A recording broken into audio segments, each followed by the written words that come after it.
So once again, my name is Sergeant Vince Lewis, is Vincelewis. I'll just give you some background information on this. On Wednesday, April 3rd of 2019 at around 5:45 p.m., officers from the Phoenix Police Department responded to a residence near 3800 West Moreland Street for a call of a shooting. And upon arrival, they located the victims, the family, in their vehicle in the driveway of the residence.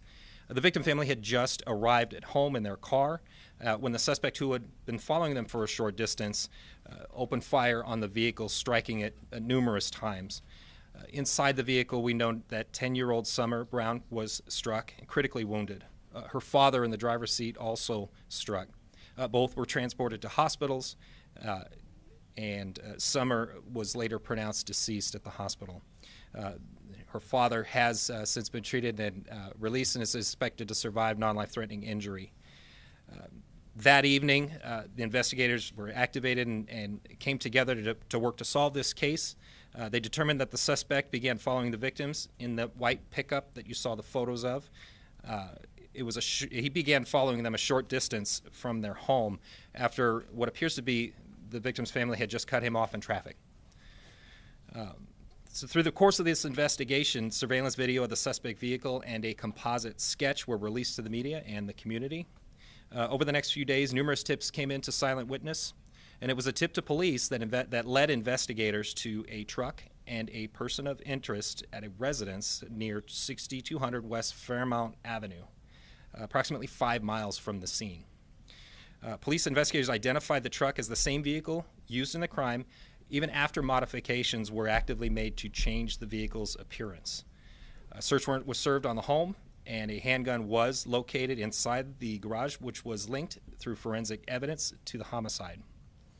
20-year-old Joshua Gonzalez was then booked into jail on 1 count of first-degree murder, 3 counts of aggravated assault, and I believe I sent the booking number, the MCSO booking number, around to your news desks. Do you have any questions? Yes.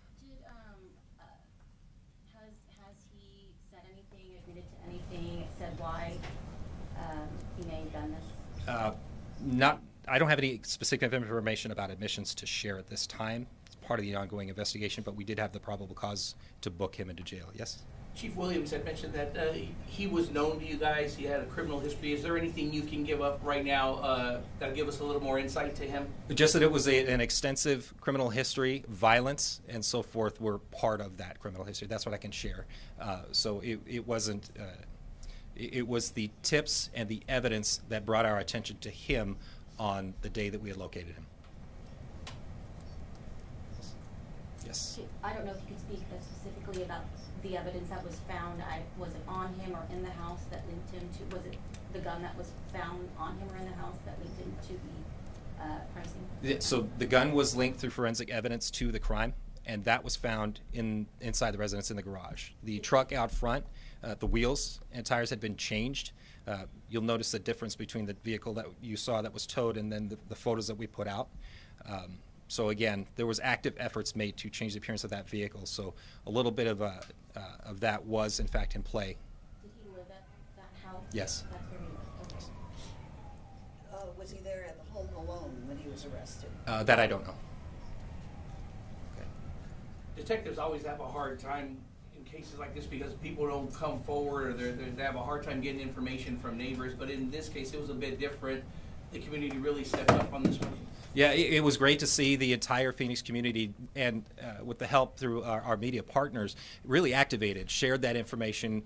That they were forthcoming with that. We were able to obtain that surveillance video. We got the information we needed to complete the composite sketch. All of that was pushed out in a very rapid fashion, and that helped tremendously. That gave investigators the direction where they needed to go. And again, everybody had their eyes out and were giving us plenty of information. Did the witnesses, I know the family was probably, they were getting shot, were they able to possibly ID him before the forensics came in, or did they say anything to the effect of, yeah, that's him? So it was critical information from a tip that led us to this person of interest, where we discovered the truck, the residence. The search warrant discovered the weapon inside the home, and everything else. The totality of that investigation gave us a probable cause to arrest and identify Joshua Gonzalez.